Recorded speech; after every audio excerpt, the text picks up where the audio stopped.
could get involved with anything that you might call change in the organisation, whether that be a change in business processing or a change in business planning or a change in our technology stack of solutions. And of course, many initiatives could combine elements of all three of them. This being the 21st century, you naturally expect most projects to have at least some kind of technology component to them, and that's nearly always the case. And there are exceptions, of course, as we've already said, things like regulatory stuff, which consists of things, we just have to do, whether we think they're good ideas or not, sometimes doesn't. But because we have such a broad-ranging and wide brief, if we just all went about it in our individual ways, it would just end up as not even creative anarchy, it would just be utter chaos.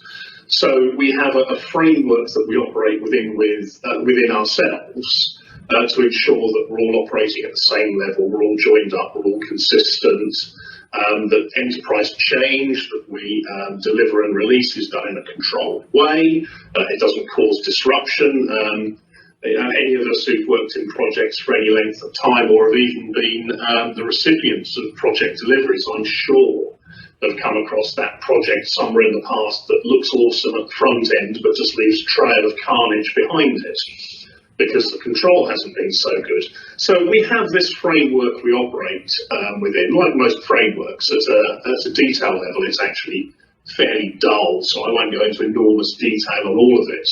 But just to show that we operate in a regular cycle, a regular cadence, if you like, of things that we do in order to ensure that we interact with our internal customers regularly, and by doing that, that means we're much more likely to avoid making important mistakes or going too far off down one path or in a different direction. The more touching points we have, the easier it is for course corrections to be made. So at the very, very basic level, we have a series of things we do every week. Every week we get together with all of our colleagues across the business who are interested in change to review the things that we have coming up. Because the last thing we want is anybody to be surprised by stuff. We want people to be aware, although, we might think we do, we genuinely don't know everything about everything, and the more views we get involved, the more likely we are to get things right. So it's called a CAB, and it really just stands for Change Advisory Board. And what that is that every week we socialise the stuff we've got coming up in the week ahead, making sure everybody's aware of it. All the issues have been thrown out and discussed, and everyone's happy. It's a kind of last chance to say no, if you like. So although this comes at the start of our cycle because it happens every week, it's normally the last thing that happens with any project. It gives anyone a last chance to say no or to say, hang on, something's just happened that means this is not advisable right now. So moving on from that, every fortnight, each of the project managers sits down, keep him abreast of progress on individual projects, finances, standards, risks, issues, and all that sort of good stuff. So that's the kind of low-level stuff within the team and for the things immediately around. Then we start to step into the relationships we have outside of the team with things we do monthly or between fortnightly and monthly. Those of you who read the Vector newsletter that we produce every quarter or so will know that all the work we do, because it is such a broad range of stuff, is organised into 6 change portfolios. And what they are thematically related logical groupings of projects, rather than just dealing with everything of one big lump of stuff. We do indeed divide it up, for example, into the regulatory projects, into the projects that are involved with improving the working life of our underwriters, from rating, from producing documentation and things like that, to things to do with our risk and governance department, for stuff for our claims colleagues and so on. These are all grouped together into say, related themes to make them easier to digest, and each one of those is overseen by what we call a steering committee. Because despite what you might think, it's not us that within the projects team, we don't set the priorities, we don't decide the things we work on, we don't have the broad strategic overview at executive level across the entire business to make those kind of decisions. So to ensure those decisions are best aligned with the company's strategic direction, we have a steering committee for each of those change portfolios. Each one has at least one executive level leader on it, and a variety of stakeholders who are directly invested in the outcome of that project. And they monitor and control finances, timelines, scope, and provide direction and guidance, and as the name says, steer to that project to ensure it remains controlled, remains on track. So you could argue that that's probably the single most important meeting external to the team, because that's the one that directly sets the priorities within each change portfolio. Moving up again from that, once a month, we have what we now call the PMO meeting, and that is when all of our team gets together and we report a summary of all the work we've done across all the change portfolios. So we give them the kind of sort of higher level view. Essentially, the steering committees are reporting upwards to that PMO meeting. And then the remaining 5 items on there are all to do with quality and continuous improvement and learning on the projects we do. There's a variety of bodies looking at different aspects of how and where and when projects deliver. So at the front end, during the actual execution or design of projects, we have things like the design authority, which reviews technical decisions but also business design decisions and makes sure that they're appropriate within the context of the whole company, and that different projects aren't implementing, for example, different technical changes in different ways, to ensure that decisions are made in a controlled and consistent way. As we go into projects, for our larger projects, we have a thing called the deep dive. It's easy when you're working on a project to get really in close to the detail, the old you can't see the wood for the trees scenario.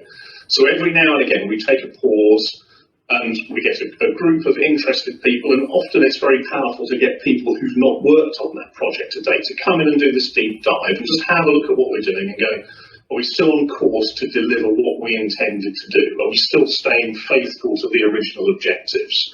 Because with all the best will in the world, projects can get diverted as ideas come up midstream, and sometimes you can lose track of what it was you were originally setting out to do. So we're through the best of intentions.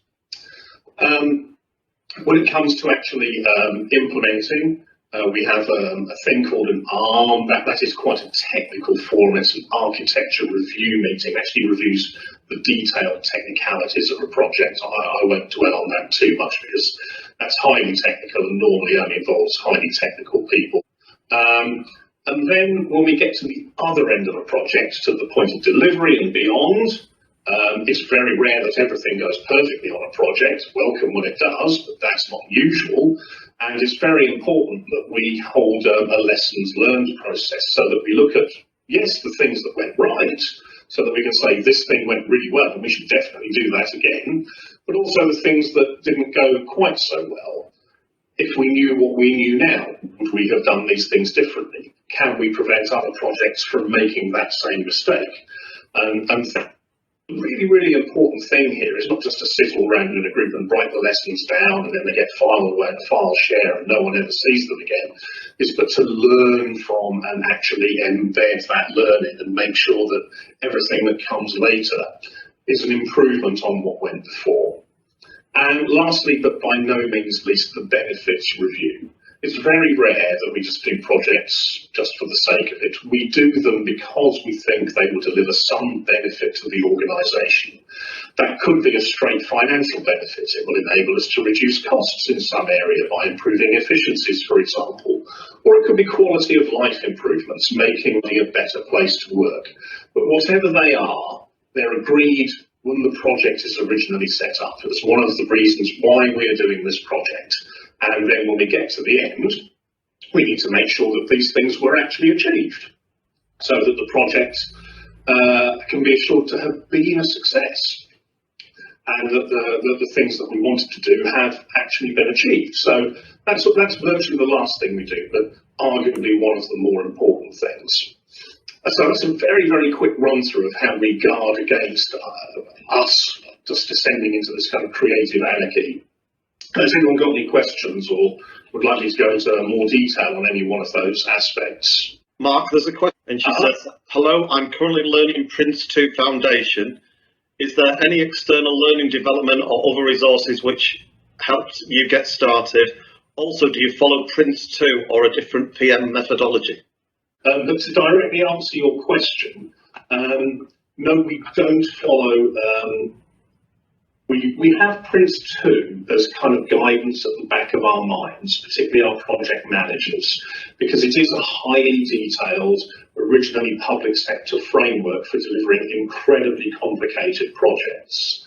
Now we more use, and framework is possibly the wrong word to use, something you may have heard of referred to agile, which allows slightly different approach to be taken depending on the nature of the project, and relies much more on rapidly repeating a fast cycle of, in a software project, for example, build, test and deliver, and course correcting frequently every 2 to 4 weeks. But so saying, Prince is an excellent and holistic framework for large complex projects where you're confident that you can specify the requirements up front. So for example, in construction projects, building a bridge or similar, Prince 2 is the ideal framework for that because the requirement isn't going to change, which is to build a bridge from point A to point B. Exactly. All of a sudden, halfway through, someone's not going to go, oh, hang on, now I see the bridge and I realise it should have been over there. So we're not knocking Prince 2, it's a superb framework for projects where it's critical you don't miss something. So